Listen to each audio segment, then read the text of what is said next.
Bonjour tout le monde, j'espère que vous allez tous bien. J'espère que vous êtes tous. Je suis aujourd'hui très honoré d'accueillir mon ami et frère Eric qui va avoir le temps de se présenter. Je me présente, Moussa Kébé, fondateur de Slack Guy Recrutement. Nous sommes aujourd'hui dans notre émission autour d'un thé pour échanger sur le profil de Eric.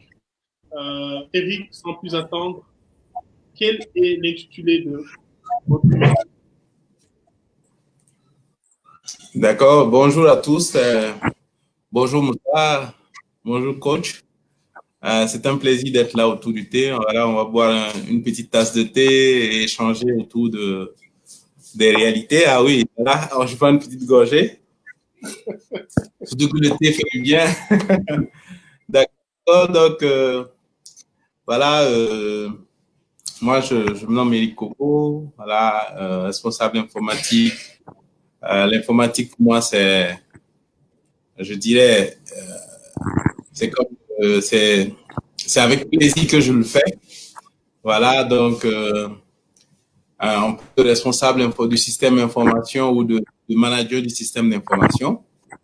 Voilà, sans oublier que je précise que le responsable du système d'information a pour mission de veiller à la performance.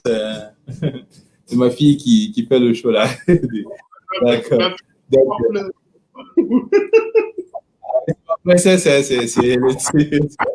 OK. Donc, je disais que, oh ouais, tout à fait.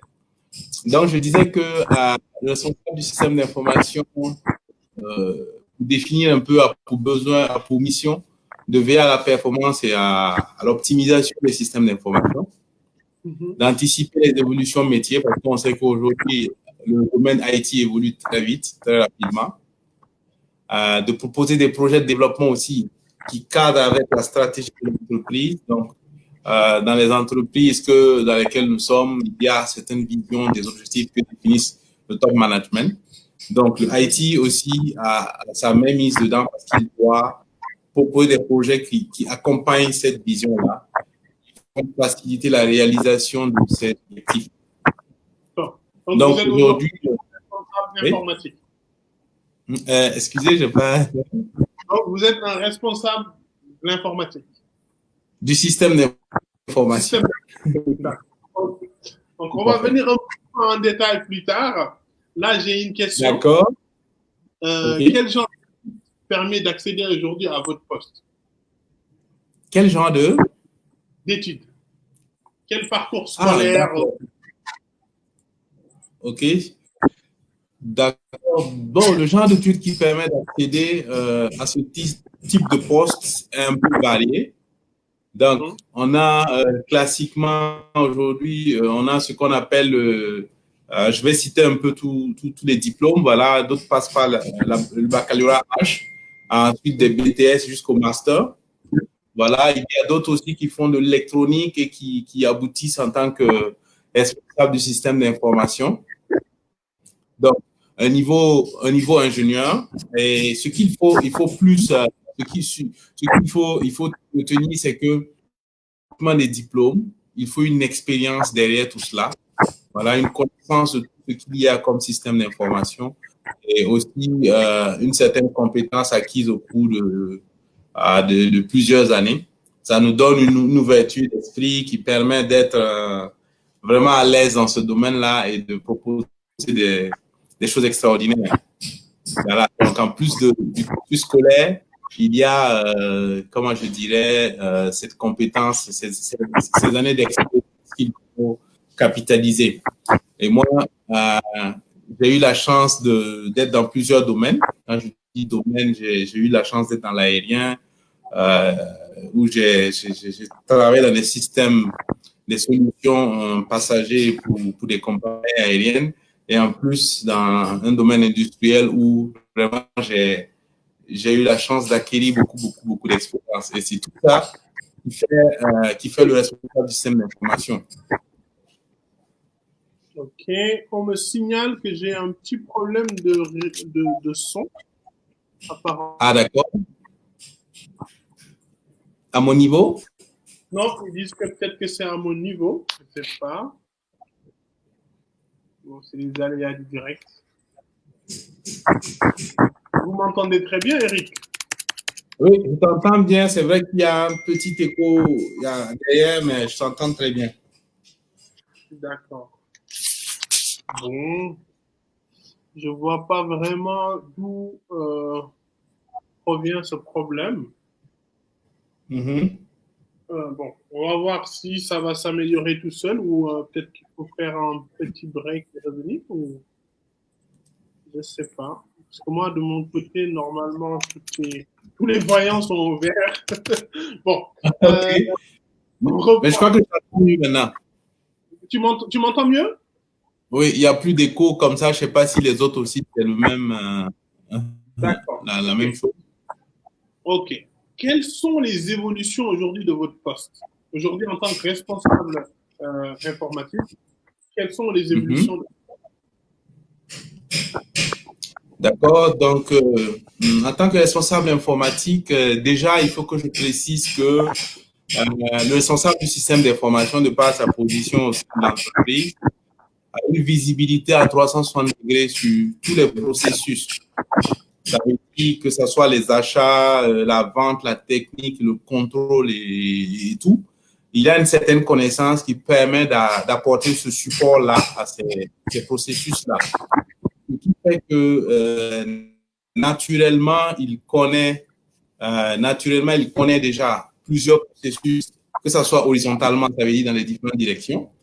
Mais en plus de ça, il peut évoluer horizontalement et se rapprocher plus de la direction en tant qu'auditeur ou contrôleur. Tout dépend de l'organisation de la compagnie, de la société en tant que telle.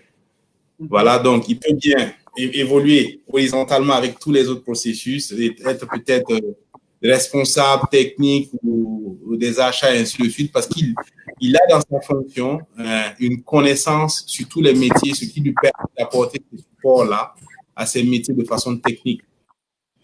Et cela me permet aussi de dire que cela montre un peu la position stratégique du responsable du système d'information qui est en dessous de la direction générale parce que il permet de donner accès à toutes ces directions-là. Il permet de donner accès aux données de toutes les directions là, au niveau de la direction générale. Donc, naturellement, l'évolution peut être faite, comme je le disais, horizontalement ou bien au niveau de la direction en tant qu'auditeur ou bien contrôleur interne ou pourquoi pas directeur général. Top, top, on vous le souhaite. D'accord. J'ai une question qui va beaucoup intéresser les jeunes qui vont se spécialiser dans l'informatique et qui ont bien sûr à cœur de savoir quel est aujourd'hui le salaire d'un junior. OK, le salaire d'un junior. D'accord, donc c'est pas aussi simple parce que je dirais que dans l'informatique, tout dépend un peu de la position de la personne, ça veut dire la fonction, que ce soit en Afrique ou en Europe, et en fonction aussi des entreprises, parce que si aujourd'hui on est dans une entreprise qui a une certaine maturité dans la digitalisation, on voit naturellement l'importance de l'IT et on essaie plus de limiter cette fonction-là. Bon, mais pour une société qui veut rester un peu basique, à vouloir juste envoyer des mails, avoir Internet pour naviguer, ils diront que bon, l'IT, voilà, c'est juste quelqu'un qui vient brancher tout cela. Mais D'accord. l'IT va au-delà de ça. Et pour un junior, je me dis que en France CFA, ça peut varier entre 350 et 500, ça dépend. Voilà. Ça dépend du type d'entreprise et surtout de l'importance que la vision stratégique de cette entreprise veut donner à l'IT. D'accord. OK. Donc, ça dépend vraiment déjà la taille de l'entreprise, Tout à l'importance fait. de l'informatique au sein de la stratégie de cette société Tout et à fait. sur de la structure et tout ce qui va en fait autour. C'est là où on va voir si le salaire va être intéressant ou pas, ou l'importance qu'on va donner au monde de l'informatique va être importante.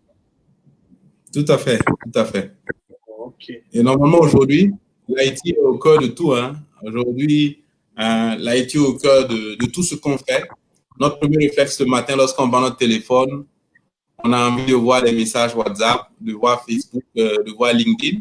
C'est de l'IT derrière, voilà, qui met à disposition ces ressources-là. Si on peut être vraiment honnête, l'IT est au cœur de tout ce qu'on fait.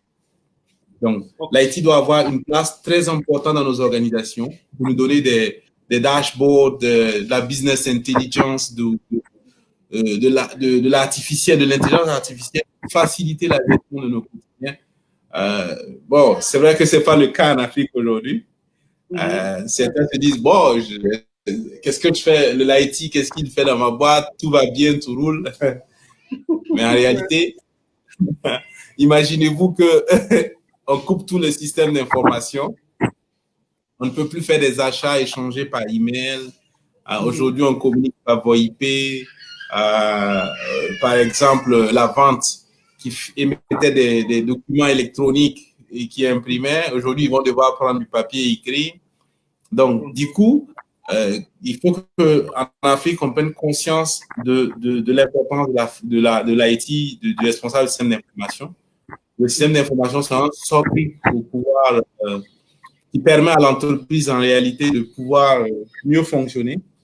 Voilà. Et lorsqu'il est bien fait, et que tout est digitalisé, on ne souffre plus. Ça devient juste la validation des analyses. Voilà. Top. Alors, là, on va passer pour des questions vraiment perso pour comprendre votre motivation, pour comprendre votre état d'esprit. D'accord. La première question va être qu'est-ce qui aujourd'hui vous fait vous lever le matin? Wow, wow. Merci pour la question.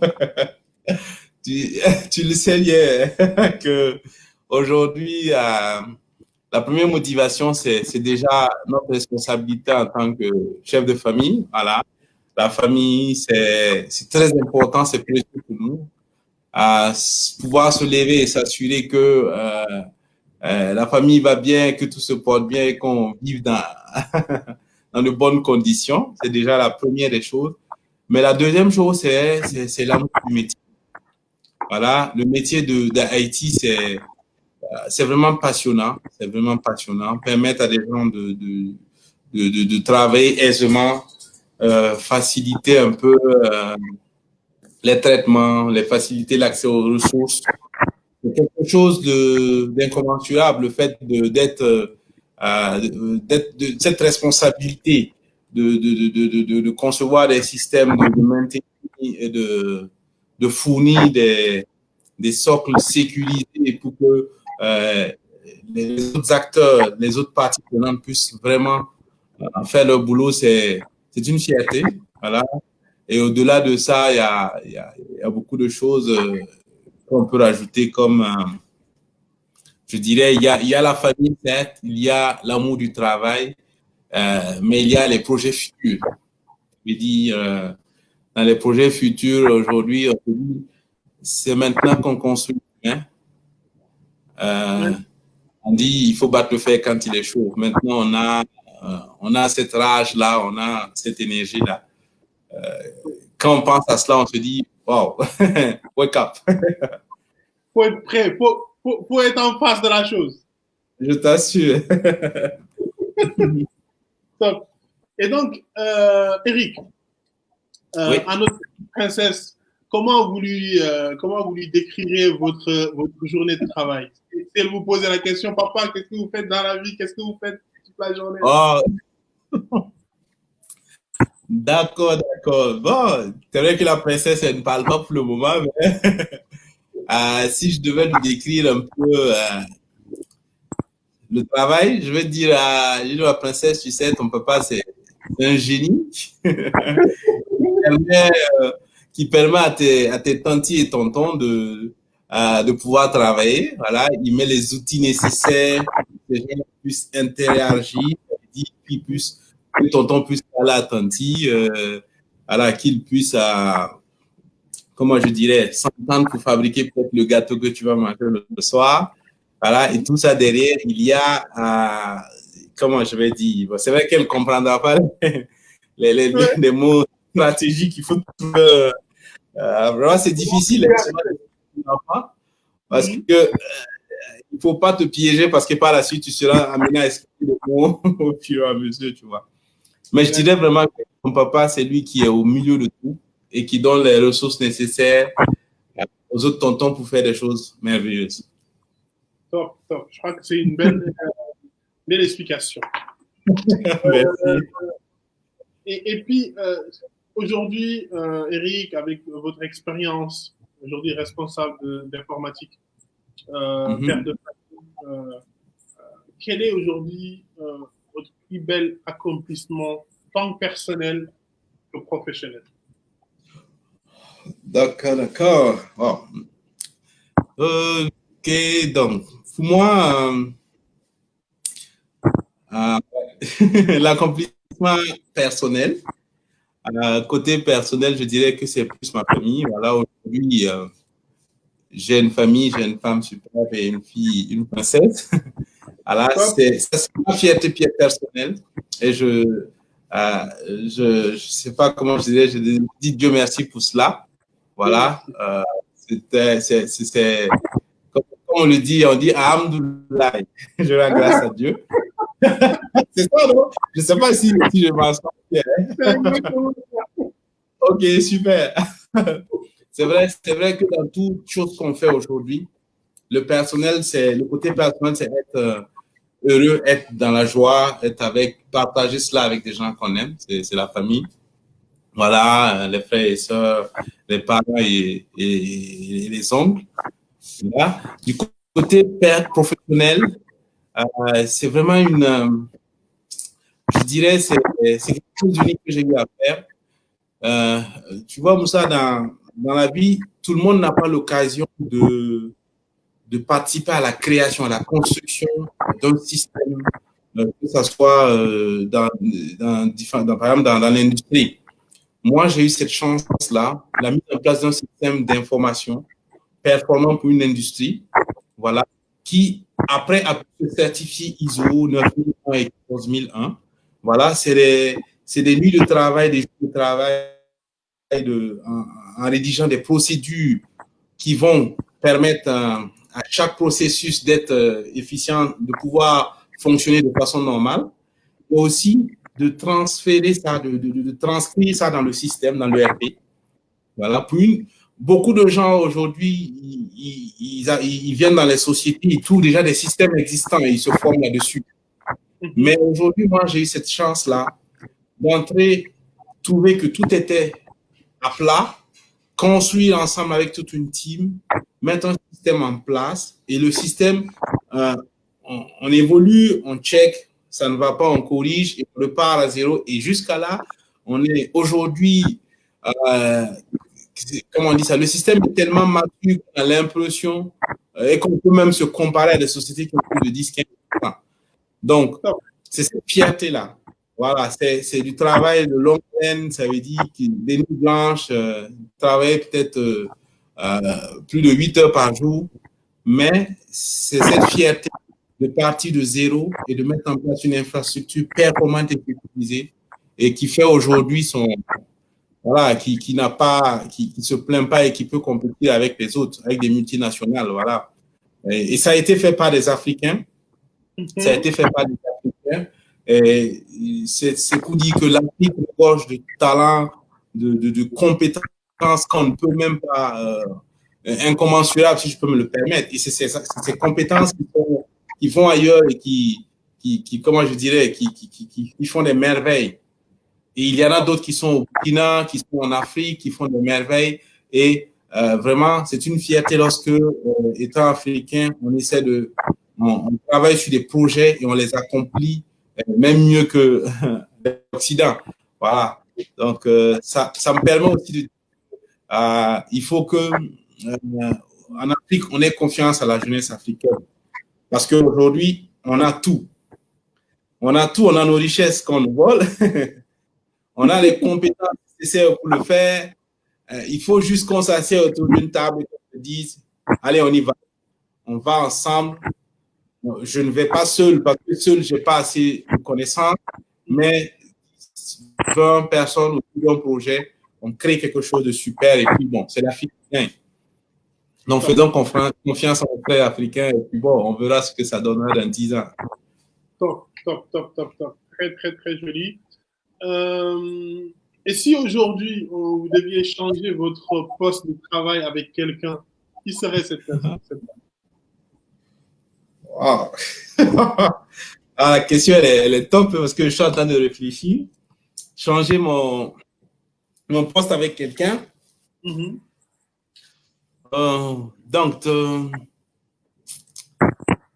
dirais, j'ai un ami qui travaille dans la business intelligence. Donc, il est analyste business intelligence. Il est actuellement à Abidjan, il s'appelle Romuald, il va se reconnaître certainement. La business intelligence et l'intelligence artificielle vraiment me passionnent et ce sont des outils qui sont cruciaux pour nos entreprises parce qu'elles nous permettent d'avoir des informations en temps réel et de pouvoir prendre des décisions. Aujourd'hui, toute entreprise qui se respecte veut avoir une BI pour avoir des informations en temps réel, des dashboards, pour voir un peu la santé des sociétés, des entreprises. Et cet ami-là, il est expert là-dedans. Voilà. Et la business intelligence, c'est le pouvoir de faire parler les données, d'anticiper les actions et tout ça. Et vraiment, si j'ai à changer, peut-être ça sera avec lui parce que c'est un domaine sur lequel je bosse déjà. J'espère que demain, je serai à son niveau, pourquoi pas le dévancer. Alors, ouais, tout à fait. Il y a beaucoup aussi il y a beaucoup de domaines qu'on aime, qu'on aimerait vraiment embrasser, mais bon, c'est vrai qu'on ne peut pas tout faire. Déjà, ce qu'on fait aujourd'hui, c'est énorme. Ouais, c'est énorme, hein, tout à fait. Le thé, Eric, le thé.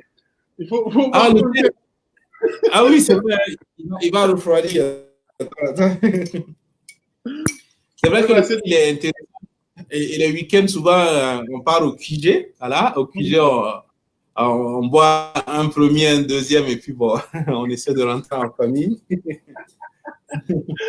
Bah, c'est top. Est-ce que, Eric, oui? Vous avez un mentor? Un mentor? Oui. J'ai un mentor. Et mon mentor à moi, c'est mon frère. Je t'explique un peu. Tu vois, avant que je ne commence l'informatique, voilà, chaque fois je voyais mon frère qui était assis. Il avait de gros ordinateurs portables, tu vois, très lourds comme ça, où il faut peut-être 10 kilos, je sais pas, mais, et ça marchait avec des disquettes. Je le voyais chaque soir, il venait, il s'asseyait, et puis il saisissait rapidement. Voilà. Et de temps en temps, quand j'ai du temps, je demandais une disquette avec lui pour voir des images. Voilà, c'était les seuls instants. Et avec lui, il était dans le bricolage et il était dans l'électronique. Et j'aimais un peu le regarder faire, voilà. Et là, je me suis dit, mais moi, j'aimerais vraiment mieux connaître cet outil-là. Voilà, parce que chaque fois, je vois qu'il fait des choses merveilleuses. Il saisit tellement rapidement. Et c'était les anciens ordinateurs avec, je crois que c'était 2000, hein, mais non pas 2000, c'était bien 97. Windows 97. Voilà, et je me rends compte qu'aujourd'hui, on a des gigas de données et en son temps, on avait 1,44 mégas. Mais on faisait des merveilles avec, parce que moi, j'avais des photos que je regardais plein, voilà. Et c'était juste uniquement sur 1,44 mégas. Et ça m'a poussé, je me rappelle, j'ai voulu pousser ma curiosité, j'ai démonté la télé de la famille, à la maison, en famille. Malheureusement, je n'ai pas pu monter. Imagine-toi, ça chauffait ce jour-là. Je t'assure que j'étais obligé de sortir chercher dans le quartier le technicien qui était aguerri à côté, qui me l'a remonté rapidement avec des sueurs terribles. Mais il m'a accompagné, mon grand frère, il m'a accompagné dans ce sens-là où quand on s'appelle pour discuter IT ou à discuter technologie, on prend des heures et des heures. On met des serveurs comment on appelle ça? On met en place des serveurs et on met en place des services, on teste, voilà. Il n'est pas Haïti, mais il m'a donné ce goût-là. Et vraiment, je ne regrette pas aujourd'hui parce que j'ai beaucoup appris. J'ai beaucoup appris. Tu as essayé de faire à la tonton Brahma, quoi. Tu as essayé de démonter pour ne pas pouvoir remonter, quoi. Il y a eu ce jour-là, je t'assure. La télé était démontée comme ça, il était presque midi. Ah, je me dis, il faut que tu montes ça parce que si les parents arrivent là, ça ne va pas être facile pour moi. Donc, et qu'est-ce que vous préférez dans votre poste de travail en tant qu'informaticien? Il y a quelque chose qui vous plaît aujourd'hui en tant que responsable? Oui, en tant que responsable informatique, déjà, c'est, comment je dirais, c'est l'impact de nos actions, la portée de nos actions, l'importance de nos actions, parce qu'aujourd'hui, on se rend compte que si le système n'est pas fonctionnel, il n'est pas disponible, c'est énorme pour les entreprises. Donc, la fierté aujourd'hui, c'est cette importance. Et ce qu'on aime aussi, c'est qu'on a un boulot qui nous oblige à être un peu rangé, un peu confidentiel, parce qu'on touche beaucoup de choses et on ne peut pas se permettre de... Voilà, il y a ce... Comment je dis ça? Il y a cette responsabilité de garder des informations très précieuses et surtout en sécurité. Voilà, aujourd'hui, on sait que la cybercriminalité est de plus en plus augmente de chaque jour et vraiment c'est difficile pour nous, Haïti, de s'assurer que les données des structures des sont vraiment sécurisées. Mais ce qui nous plaît aussi, c'est ce challenge-là, le challenge qu'on a au quotidien, parce que en Haïti, on ne configure pas l'environnement et on le laisse comme ça, on s'en va. Au quotidien, on s'assure de sa fonctionnalité, on s'assure de sa disponibilité, de sa sécurité, voilà, parce que derrière cela, si tout ça n'est pas respecté, c'est des dommages, vraiment, c'est des pertes pour l'entreprise. Et aussi, ce qui est intéressant, c'est que le IT, comme je le disais, il est au cœur de tous les processus. C'est cette interaction entre les différents processus ça nous donne une ouverture d'esprit. Et quand on échange sur un problème, on voit directement l'impact sur les autres processus. Ça veut dire on a une vision 360 degrés et qui nous permet de voir les implications des les différents processus. Ça me plaît. C'est quelque chose qui me plaît tellement parce que on travaille avec assurance et on sait qu'est-ce que ça va donner à la sortie voilà, de tout cela. Vraiment, je dirais l'interaction entre les différentes parties prenantes, la confidentialité des données et surtout le partage des connaissances. Parce que l'IT, c'est celui qui va toujours prendre et transmettre aux autres. Voilà, quand il y a une nouvelle ERP qui vient, on essaie de maîtriser les différentes fonctionnalités et on va former les autres entités. Ça, c'est du partage de compétences. Et même sur l'outil informatique ou bien sur des solutions, comment on dit ça, innovantes ou des solutions de dernière génération, on est toujours en train de partager la connaissance. Et je me dis que en tant qu'humain, en tant qu'Africain, on doit accompagner ces initiatives comme ce que le coach Québec fait pour que ensemble nous puissions partager nos connaissances un peu partout pour que chacun puisse être un peu à un certain niveau. Parce que pour que l'Afrique s'en sorte, il ne faut pas qu'il y ait juste des élites qui foncent en haut et que le reste se trouve en bas, parce qu'ils ne pourront jamais emporter avec eux tout ce socle-là. Mais si nous tous sommes à un certain niveau et qu'ensemble on grandit, on arrivera vite à un niveau vraiment que je dirais top et que les autres vont se demander mais il faut qu'on se réveille parce que l'Afrique elle nous a dépassés aujourd'hui. Voilà un peu. J'espère que ça va être pour bientôt. J'ai une question. En parlant de ce partage, aujourd'hui, si vous avez un jeune recruteur, un stagiaire que vous devez faire, quelle question quel conseil vous lui donneriez?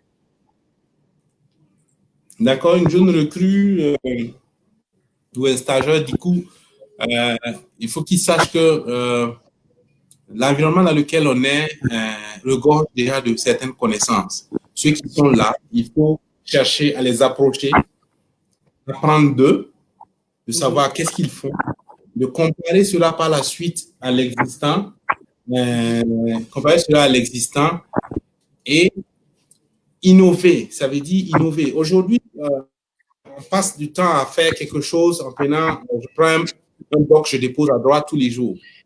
Lorsque la nouvelle recrue vient, elle doit chercher à apprendre comment faire cela, certes, mais après cela, elle doit voir comment est-ce que optimiser l'action de ses doyens parce qu'elle est venue avec de nouvelles technologies qui sont là. Donc, il y a apprendre des autres, mais il est sorti de la boîte, essayer de faire mieux que ce que, comment je dirais, ce que les anciens, voilà, et aussi chercher à innover tout en restant dans la logique de l'entreprise, dans l'objectif qu'on recherche, c'est le résultat qu'on recherche. C'est comme ça que les nouvelles recrues vont s'en sortir. Et aujourd'hui, il faut qu'on sache que il faut apprendre, il faut accepter d'apprendre. Il ne faut pas déjà se cantonner sur l'argent. Parce que on ne peut pas avoir les choses, tout ne vient pas en même temps. Il y a des gens qui commencent du coup et tout va bien. Voilà, ils ont des postes très bien placés. Mais il y en a d'autres, il faut aller dans une structure où vous allez en griffe, souffrir, mais vous allez apprendre. Votre salaire ne sera pas forcément de l'argent, mais ça va être de la connaissance. Et c'est souvent très important parce que c'est cette expérience qui demain va te permettre de pouvoir te revaloriser et te mettre là où tu aimerais y aller. Mais tu ne peux pas aller comme ça en venant tout fraîchement de l'école et avoir toutes les compétences requises. Et aujourd'hui, j'aimerais peut-être dire à ces jeunes recrues-là aussi, on a un grand livre qui est accessible de tous. On a Internet. Vraiment, c'est une opportunité aujourd'hui pour nous en Afrique, je dirais, d'avoir Internet pour que on puisse chercher, faire des recherches sur Internet. On a presque tout sur Internet. Il ne faut pas dire j'ai appris X choses à l'école, ou bien à l'université, ou bien dans une école supérieure, et je veux m'en tenir à cela. Non. Chaque jour qui passe, l'informatique évolue. Chaque jour qui passe, on doit se mettre à jour. Il faut passer, c'est une, comment je vais dire, c'est l'auto-apprentissage, si tu veux. Et il y a plein de sites aujourd'hui, il y a des sites d'e-learning sur Internet qui nous permettent d'apprendre certains métiers, qui nous permettent de nous certifier. Et c'est ce qui va faire de la différence. Tout le monde, je prends un exemple, il y a peut-être 10 000 informaticiens. Mais qu'est-ce qui va différencier Monsieur X de ces 9 000 et quelques-là? C'est peut-être une autre valeur ajoutée. Peut-être il est informaticien, mais ici, il connaît un peu en comptabilité. Voilà, il sait parler du Sysquada révisé. Donc, il ne faut pas rester dans sa boîte. Il faut chercher toujours la connaissance parce que jusqu'à nos derniers jours, il faut qu'on continue à bosser, à étudier, à se certifier. Et aujourd'hui, la tendance est dans la business intelligence, dans l'intelligence artificielle et la sécurité informatique. Il ne faut pas qu'on oublie ces volets-là et qu'ils continuent à apprendre. Je crois que ça va aller et que je suis sûr que je crois que j'ai un message là. On a un problème de son. Je ne sais pas si c'est à mon niveau. Ça persiste, hein? Aïe, aïe, aïe, aïe, aïe. Est-ce que tu m'entends bien? Oui, normalement, oui. Moi, je t'entends bien. Je vais regarder. Allô? Allô? Oui? Est-ce que ça va? Oui, j'entends. Est-ce que ça va? Tu m'entends? Oui, j'entends. D'accord, je vais demander.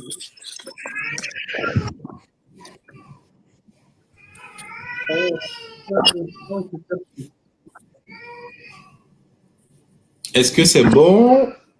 Donc, j'ai envoyé un message pour voir si ma très chère sœur m'entend maintenant. Ce n'est pas grave. Merci beaucoup. J'ai une question. Quelle est la dernière fois, qui n'est pas tout de suite, où vous avez ri aux éclats?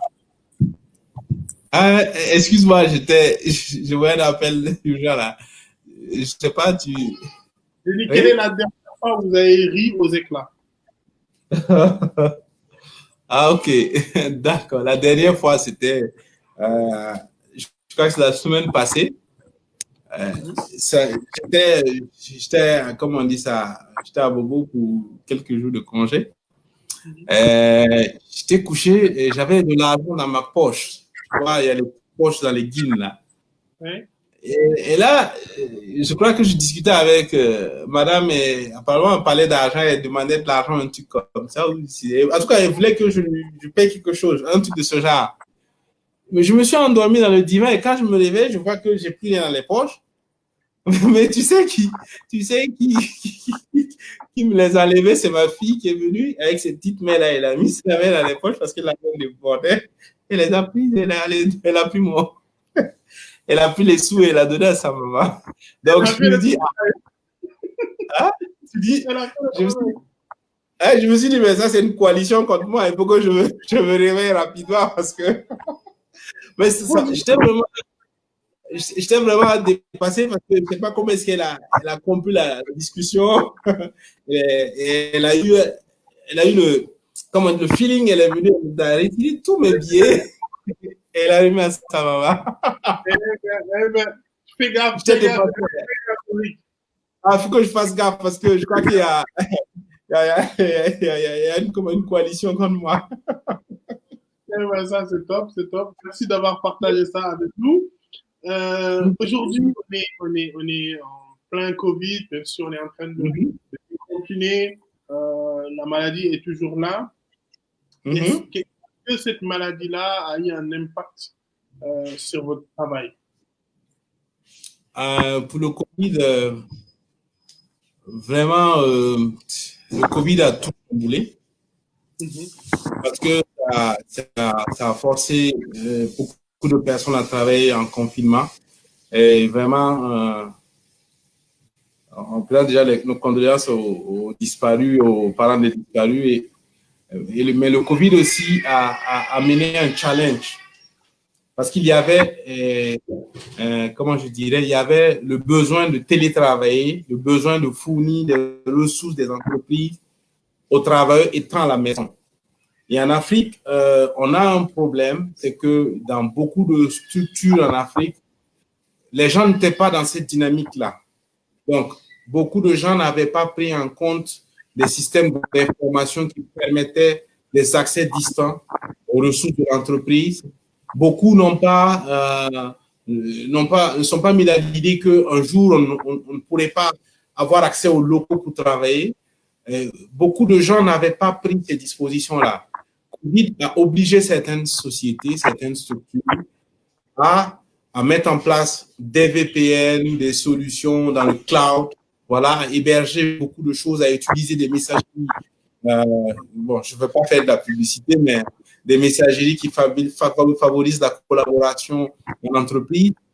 Et Covid est venu obliger ces gens-là à upgrader leur infrastructure, à les obliger à penser à une connexion, une connectivité très, très élevée, tout en n'oubliant pas qu'en Afrique, on a un problème de connexion. Voilà. Je sais que peut-être Moussa a du peut-être 20 mégas chez lui. Voilà. Peut-être que... On n'est pas sûr, hein? On n'est pas sûr. Mais chez moi, par exemple, voilà, en Afrique, on parle de 2 mégas, combien de mégas, des coûts exorbitants. Déjà, et ça doit interpeller un peu nos dirigeants, nos responsables. L'Europe, je dirais que l'Europe a facilement embrasé un peu, a facilement, comment on dit ça, a facilement embrasé le télétravail, si je peux me le permettre. Mais en Afrique, ici, on a eu des difficultés parce que les infrastructures, même de télécommunications, ne sont pas adéquates. Voilà. On n'a pas, en fait, on n'est pas exigeant côté qualité. Voilà. On a des problèmes de communication, des problèmes d'Internet, des Internet qui n'est pas stable et tout. Mais en plus de ça, il faut que chaque IT, chaque responsable de système d'information upgrade son système pour qu'il soit accessible de partout pour son management, pour ses utilisateurs. Il est venu nous faire nous réveiller en quelque sorte, voilà, pour dire attention, attention, l'informatique que vous faites là, il n'est pas, comment je dirais, il n'est pas formel. Il faut permettre upgrader votre infrastructure. Nous, de notre côté, nous, on a eu la chance qu'on avait tout le nécessaire. Voilà, donc, il faut que on passe là parce que on ne le souhaite pas, on ne veut plus de Covid. Mais ça nous montre aussi que le travail peut changer. C'est-à-dire, en Afrique aussi, on peut permettre à des gens de rester chez eux et travailler. Voilà. On peut, en Afrique, on est toujours dans cette logique où il faut que tout le monde vienne au service pour travailler. Donc, ça nous fait consommer en électricité, en climatiseur, eau et ainsi de suite. Mais si on développe beaucoup le télétravail et la collaboration, ça permettra à des gens de rester chez eux une fois par semaine pour travailler. Il va pouvoir réduire ses factures de carburant dessus, mais il peut être productif à même titre comme s'il était au boulot. Et tout ça, ce challenge aussi n'est possible que si on part dans une digitalisation, je dirais pas complète, mais maximum. Parce que si on arrive à digitaliser les processus métiers, facilement le télétravail suit de façon naturelle. Mais si on a des sociétés où les processus ne sont pas digitalisés et qu'on recourt toujours à du papier, on recourt toujours à des interactions humaines physiques, ça va être difficile de pouvoir travailler à distance et de pouvoir collaborer facilement comme les gens le font en Europe. Vraiment, Covid nous a obligés à collaborer, à nous arriver, tout à fait. Eh ben, c'est très bien, c'est très bien. Et aujourd'hui, il y a toujours des jeunes aujourd'hui qui sont quand même à la recherche d'un emploi, à la recherche de leur stage, de leur alternance. Avec ce Covid, les entreprises, même si ici en Europe, les entreprises ont eu des aides pour recruter, pour accueillir des personnes en alternance, mais c'est pas comme d'habitude. C'est compliqué d'avoir ce premier poste ou bien ce stage. Quel conseil vous donneriez à ces personnes-là aujourd'hui face à ce Covid-là, face à cette difficulté? C'est vrai que bien avant Covid même, c'était difficile pour certains Africains, certaines personnes d'avoir du travail. Pourtant, je dirais qu'en Afrique, on a besoin de main-d'œuvre en griffe. Moi, mon message pour eux, c'est que il faut continuer de chercher des compétences. Ça veut dire qu'il faut toujours apprendre et ne pas rester figé dans un domaine précis. Il ne faut pas rester dans la boîte. Il faut sortir hors de la boîte. Ça veut dire que moi, aujourd'hui, par exemple, je suis IT. Mais aujourd'hui, je peux tenir des discussions en finance, en comptabilité. Je peux dire quand même quelque chose. Je peux dire quelque chose en achat, je peux dire quelque chose en vente et tout ça. Et c'est très important de pouvoir avoir des compétences, ne pas rester dans la boîte, ne pas avoir peur d'apprendre surtout, parce que c'est souvent difficile. On se dit, OK, moi j'ai fait des études en sociaux, je veux que du boulot en sociaux. Mais si en sociaux, il n'y a pas de disponibilité, qu'est-ce que je fais? Il faut s'adapter, il faut avoir le courage de changer de cap et se dire, c'est vrai que j'ai fait des études en sociaux, mais avec la réalité qu'il y a, je peux peut-être faire autre chose. Aussi, il ne faut pas oublier que un volet très important, moi je dirais, il y a la langue aussi qui est important pour ces jeunes-là, pour mes frères, c'est que nous, pays francophones, on n'a que le français. Et c'est vraiment, je ne dirais pas que ce n'est pas bien, mais c'est se limiter. Aujourd'hui, moi, je me débrouille en anglais. J'aimerais bien parler arabe, parler mandarin, parler d'autres langues. Parce que ce sont des ouvertures pour nous Et il faut qu'on reste on oublie cette histoire de rester ferme. Il faut toujours sortir du cube. Il faut sortir du carton parce que le travail n'est pas forcément dans mon pays, il peut être ailleurs. Voilà, j'ai eu la chance d'aller travailler dans un pays à côté. Voilà, le pays, ça peut être hors du continent. Voilà, il faut se donner les moyens d'être éligible dans ces endroits-là. Et ça passe par l'apprentissage des langues, ça passe par l'apprentissage d'autres connaissances et ne pas oublier que quelqu'un qui ne se cultive pas au quotidien, il perd sa place. Ça veut dire que chaque jour qui passe, en informatique, c'est vrai, je sais que aussi dans les autres, ça va être vrai, même si ce n'est pas le cas maintenant. Chaque jour que vous perdez, que vous n'essayez pas d'apprendre de nouvelles choses, ou que vous n'essayez pas de partager, vous perdez de la valeur. Donc, il faut maintenir cette valeur-là et aussi apprendre d'autres langues et surtout ne pas aimer la facilité. La facilité, vraiment, chacun veut rapidement être, je ne sais pas, DG ou DT d'une entreprise. On est prêt à tous les moyens pour, par exemple, je prends un exemple, aller falsifier un CV, aller, par exemple, j'ai une histoire où on dit que le gars dit qu'il est très bon en anglais. On parle à l'interview, bon, c'est la catastrophe, tu t'imagines. Alors, il faut être toujours honnête. Si je n'ai pas les compétences, je ne vais pas mentir là-dessus. Je vais plutôt aller me former. Comme ça, je viendrai, je peux dire, ouais, moi, je sais faire ça et je peux assurer ça et ça. Je crois que c'est ce que je peux les dire. Et puis, nous, avec notre modeste expérience, on est là, on peut s'entraider, on peut se donner des conseils. C'est comme ça que l'Afrique va avancer, c'est comme ça que tout un chacun va avancer. Top. Merci beaucoup, Eric. Pour les questions, c'est fini. Aujourd'hui, en ce moment-là, je vous laisse la parole. Vous avez quartier libre de nous parler de vos actualités, de ce qui vous intéresse, d'un message que vous donnerez peut-être à la jeunesse africaine en particulier, mondiale. Mais voilà, vous avez quartier libre. C'est pour vous. D'accord, merci, Coach Québec. Merci pour cette opportunité. Et moi, j'ai un message pour la jeunesse. J'ai une philosophie. Ma philosophie, c'est whatever you do, do it well. Tout ce que vous faites, essayez de le faire le plus bien possible.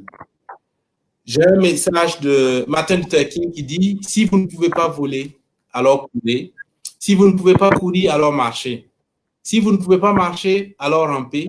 Mais quoi que vous fassiez, vous devez continuer d'avancer et continuer de le faire bien. » Moi, c'est ma philosophie. Je me dis que si tous ensemble, on va dans ce sens-là, on va évoluer. Et aussi, j'ai une petite citation que j'aimerais lire pour eux. Oui. Donc, Ralph Waldo Emerson qui dit que si un homme peut écrire un meilleur livre, prêcher un meilleur serment ou fabriquer une meilleure souricière que son voisin, il aura beau construire sa maison au fond de la forêt. Tout le monde se fera un chemin jusqu'à sa porte. C'est pour dire, quel qu'en soit, comment on dit ça, quel qu'en soit que vous êtes en entreprise, si on le fait de façon professionnelle, de qualité, si on le fait de façon unique, ce n'est pas forcément nous qui irons vers les gens. Les gens viendront vers nous parce qu'ils savent, ils connaissent notre importance. Et je me dis qu'on doit essayer de vivre comme ça et toujours accepter, partager. Aujourd'hui, je sais faire X choses. Ce serait un plaisir pour moi si mon voisin peut faire la même chose. Et si demain, il sait faire mieux que moi, j'espère bien qu'il il reviendra comme professeur à mon niveau. Donc, n'ayons pas peur d'apprendre ou de partager nos connaissances. C'est un enjeu africain, c'est un enjeu humain, voilà. Et aussi, j'aimerais rajouter autre chose dans le domaine de l'informatique. Je remarque que moi, je suis un fan du livre. Je suis un fan du livre, j'aime tout ce qui est logiciel libre. Je remarque que beaucoup de nos frères ou bien de nos amis laissent le livre et vont dans des solutions un peu, voilà, des solutions qui ne sont pas libres, qui ne sont pas open source. L'Afrique est un groupe pauvre. L'Afrique a des ressources qu'elle n'arrive pas à exploiter, donc elle n'a pas de ressources financières importantes pour pouvoir payer certaines choses qui coûtent effectivement cher. Mais moi, j'aimerais un peu inviter tout le monde, surtout les jeunes, à se retourner vers le domaine open source.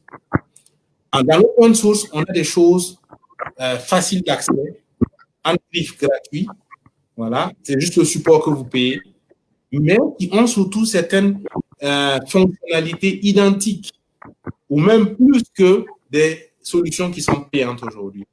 Donc, si vous voulez faire la différence, pas toujours comme les autres.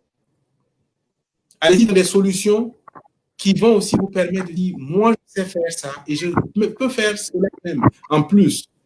Mais si on veut faire tout comme les autres, du coup, on se retrouve nombreux avec les mêmes compétences et avec, je ne sais pas, qu'est-ce qui va différencier Monsieur X de Monsieur Z? C'est ça. Donc, moi, j'aimerais inviter la jeunesse à utiliser des logiciels libres qui va, et vraiment, s'ils prennent, ils essaient de se renseigner, ils verront que la plupart des solutions aujourd'hui, ou des grosses entités, des infra tournent pour du libre, et ils verront qu'il y a de l'avenir là-dedans, parce que ce soit vos routeurs, tous les petits équipements que vous utilisez, il y a du libre dedans. Voilà un peu, je ne vais pas prendre beaucoup de temps. Non, c'est voilà, je te coupe pas. Une dernière chose, il ne faut pas que tout le monde cherche à être fonctionnaire ou à travailler dans des établissements. Il faut qu'on passe à l'entrepreneuriat. Voilà, il y a beaucoup à faire dans nos pays. Le taux de croissance, il est imbattable dans le monde et il y a beaucoup de choses à faire. Et si vous regardez dans les autres pays, ils ont presque tout fait. Ils essaient de continuer à créer. Même on n'est même pas encore au 10e. Donc, il faut que les jeunes pensent aussi à ouvrir des startups. Voilà. Moi, j'ai une petite expérience là-dedans parce que j'ai une petite boîte qui fait de l'informatique. Voilà, où j'essaie de fournir des solutions informatiques. J'essaie de faire un peu de l'ingénierie informatique ou de la communication pour des sociétés. Et vraiment, je sais que je ne peux pas me consacrer à ça. C'est vrai que je laisse les équipes travailler dessus. Mais l'avenir est dans l'entrepreneuriat, s'il vous plaît. Donc, tout le monde ne pourra pas aller travailler dans un bureau. Tout le monde ne sera pas DSI de telle boîte. Mais tout le monde peut être aujourd'hui son propre DG de IT expert, DG de IT manager, DG de beaucoup de sociétés. Et c'est ça qui va permettre à l'Afrique de se dissocier des autres. Et les autres ont compris, ils sont déjà dedans. Je crois qu'on doit faire mieux que ça. Top. Merci beaucoup, Eric, pour ces conseils. Merci d'avoir joué le jeu, d'avoir répondu à nos questions et de la manière la plus franche, parce qu'on se connaît. C'était vraiment agréable. Le public a qu'on appelle manifester quelques problèmes de son. J'espère en tout cas que l'essentiel du message est passé. C'est que c'est possible, c'est qu'il faut faire quelque chose. Chacun de nous, à son niveau, peut faire quelque chose, peut faire la différence. Et que voilà, nous avons reçu Eric Kogo, qui est des responsables d'informatique de nos frères du Burkina. Je vous donne rendez-vous mercredi prochain avec un de nos frères du Mali. Vous allez découvrir dans quelques instants l'affiche de ce frère qui vient de venir du Mali, qui va nous partager aussi son parcours, et aussi dans la joie et la bonne humeur, toujours autour d'un thé. Bonne soirée à tout le monde. Bonne soirée, merci à tous. Au revoir.